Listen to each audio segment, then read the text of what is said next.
కొబ్బరికాయ కొట్టినప్పుడు అది బాగా తెల్లగా ఉన్నా తీర్థం తీయగా ఉన్నా చాలా సంతోషపడతాం. కానీ కొబ్బరికాయ చెడిపోతే మాత్రం కంగారు పడుతూ ఉంటాం.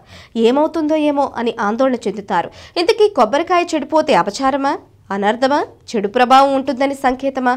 కొబ్బరికాయ కొట్టే సాంప్రదాయం ఎప్పుడు, ఎలా ప్రారంభమైందనే విషయాలు తెలుసుకుందాం. కొబ్బరికాయ వంకరగా పగిలితే మీరు అనుకుంటున్నంత అపచారమేమీ లేదు. అసలు భయపడాల్సిన పనే లేదు. కొబ్బరికాయ కొట్టే విధానం తెలిసి ఉండాలి. అప్పుడే అది అడ్డంగా, చూడటానికి అందంగా రెండు చెక్కలుగా పగులుతుంది. కొబ్బరికాయ సమానంగా పగలడం వలన మనసులోని ధర్మబద్ధమైన కోరిక త్వరగా నెరవేరుతుందని చెబుతూ ఉంటారు. ఇక కొత్తగా పెళ్లైన వాళ్ళు కొట్టిన కొబ్బరికాయలో పువ్వు వస్తే అది సంతాన యోగాన్ని సూచిస్తుందని అంటారు. ఒక్కోసారి కొబ్బరికాయ అడ్డంగా కాకుండా నానా వంకరులుగా పగులుతూ ఉంటుంది. ఇలా పగలడానికి కొబ్బరికాయ కొట్టడం రాకపోవడం ఒక కారణమైతే మానసిక పరమైన ఆందోళనతో కొట్టడం మరొక కారణంగా కనిపిస్తుంటుంది. ఇక కొబ్బరికాయ కోసినట్లుగా నిలువుగా కూడా పగులుతూ ఉంటుంది. ఈ విధంగా పగలడం మంచిదేనని చెబుతూ ఉంటారు. కుటుంబంలో ఎవరు కొబ్బరికాయ కొట్టినా నిలువుగా పగిలితే ఆ కుటుంబంలోని కూతురు గాని కోడలు కానీ సంతాన యోగాన్ని పొందుతారు అనడానికి సూచనగా భావిస్తూ ఉంటారు.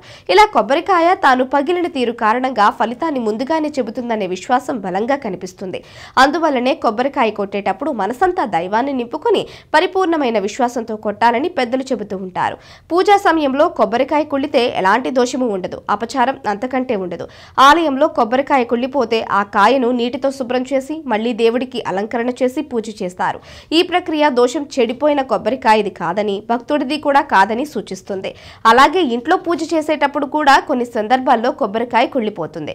అప్పుడు ఏదో పూజలో అపచారం జరిగిందని చాలా మంది కంగారు పడతారు. కానీ కంగారు పడాల్సిన అవసరం లేదు. ఎందుకంటే కొబ్బరికాయ చెడిపోయి ఉంటే కుళ్ళిన భాగాన్ని తీసేసి కాళ్ళు, చేతులు, ముఖం శుభ్రం చేసుకుని పూజా మందిరాన్ని మళ్లీ శుభ్రం చేసి పూజ ప్రారంభించాలి. వాహనాలకు కొట్టిన కొబ్బరికాయ చెడిపోతే దిష్టిపోయినట్టే అని అర్థం. కాబట్టి మళ్లీ వాహనాన్ని శుభ్రం చేసి మరొక కొబ్బరికాయ కొడితే మంచిది. భగవద్గీతలో చెప్పినట్లుగా భక్తితో అర్పించిన పండు గాని, పువ్వు కాని, ఆకు కాని ఆ స్వామి స్వీకరిస్తాడు. ఇక్కడ భక్తి ముఖ్యం కానీ తెచ్చిన వస్తువు కాదు. భక్తితో తెచ్చిన పండైనా, ఆకైనా, పువ్వైనా, నీరైనా సరే నేను ప్రేమతో స్వీకరిస్తాను అని భగవద్గీతలో చెప్పారు. కొబ్బరికాయ చెడిపోయినా సరే ఆ స్వామి ప్రేమతో స్వీకరిస్తాడు. అందుకే కొబ్బరికాయ ఎలా ఉన్నా స్వామికి నివేదించాక అది ఎలా ఉన్నా పర్వాలేదు.